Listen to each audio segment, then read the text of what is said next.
Palak Gupta from Inventiva, and we are back with another episode of today's top news headlines.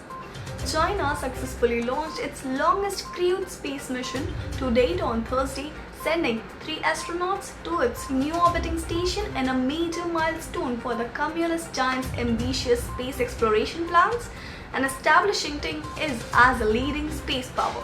In a textbook launch telecast live by the official television channels, spacecraft Shenzhou 12 sent 3 astronauts into the same orbit of the core module of the space station Tianhe launched in April. About 573 seconds after the launch, Shenzhou 12 separated from the rocket and entered its designated orbit. The Shenzhou 12 crew is in good shape and the launch is a complete success, the China Manned Space Agency announced amid cheers. Built as the most prestigious and the strategically important space project for China after the country's recent Mars and previous moon missions, the low-orbit space station would be the country's eye from the sky, providing round-the-clock bird's-eye view from its astronauts on the rest of the world. After docking with Tianhe, the astronauts Commander Nihai Aisheng 56, Ally EU Bombing 54 and Tang Hongwu 45 will stay there for a 3-month-long mission to carry out the painstaking work of building the space station, which is exposed to be ready by the next year. It feels great, Nia, a veteran who took part in 2 previous manned space missions, said after reaching the near-Earth orbit, it will be China's longest crewed space mission to date and the first in nearly 5 years. China previously sent the space station's Tianhe core cabin module on April 29 and a cargo spacecraft with supplies on May 29. The 3 astronauts who will build the station are expected to set a new record for China's manned space mission duration, exceeding the 33 days kept by Shenzhou 11 crew in 2016. The Shenzhou 12 spaceship will conduct a fast autonomous service and docking with the in-orbit space station core module Tianhe, forming a complex with Tianhe and the cargo craft.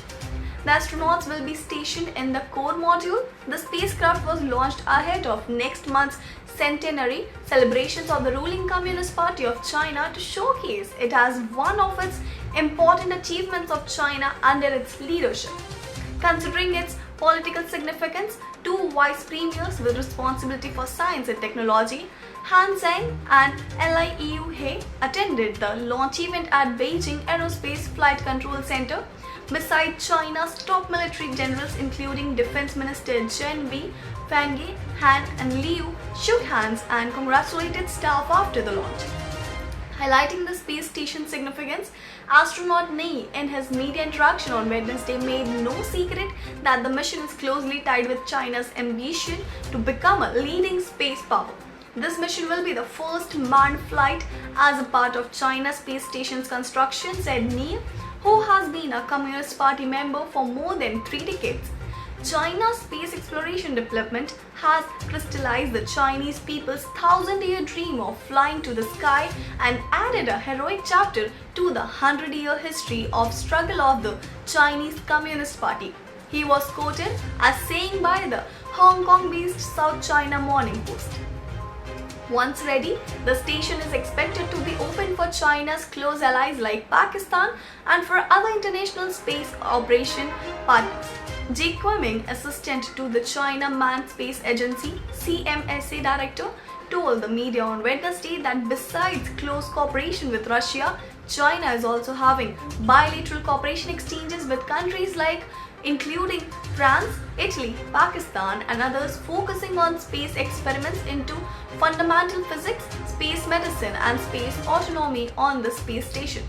More importantly, he highlighted the cooperation with Russia, which is the part of International Space Stations, a collaborative project involving 5 participating space agencies: NASA, US, Roscosmos Russia, JAXA Japan, ESA Europe and CSA Canada.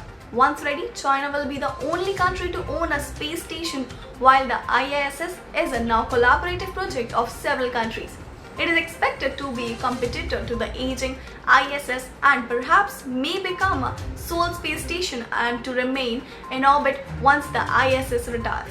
The ISS is divided in two sections, the Russian orbital segment, which is operated by Russia, while the United States orbital segment USOS is run by the United States as well as many other nations. China's space station will be equipped with a robotic arm over which the US has raised concerns for its possible military applications. The arm, which can be stretched to 15 meters, will also play a vital role in building the space station in orbit. Zhou Jiaping, chief designer of China's manned space engineering project, had said this. Astronauts will team up with the robotic arm to make in orbit space station construction and maintenance possible.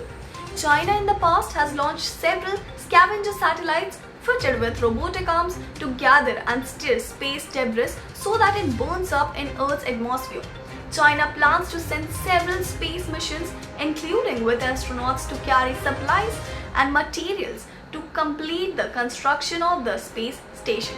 The space station will operate in low Earth orbit at an altitude of 340 to 450 km above Earth's surface for more than 10 years. The T-shaped station has one core module at the center and a lab capsule on each side. Each of the modules will weigh over 20 tons, with total mass of station expected to weigh about 66 tons. Thursday's launch in China's 7th crewed mission to space and the first during the construction of China's space station. While Beijing showcased the space station as a success, there were also concerns about the debris as China is set to launch several space missions during the construction of the station. Last month, the debris of Long March 5B-Y2, which had launched the core module, caused a global stir as it fell back to Earth. Its remnants safely crashed into the Indian Ocean near the Maldives on May 9 with no reports of damages.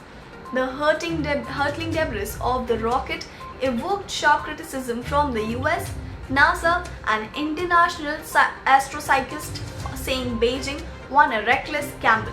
The uncontrolled fall of the rocket stoked fears that it may fall into inhabited areas.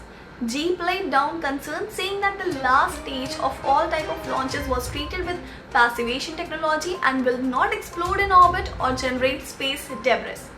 The Shenzhou cargo ship will deorbit and re-enter the atmosphere for destruction after all preset tasks are completed in controlled manner with only minimum wreckage falling into the South Pacific waters, Xi said.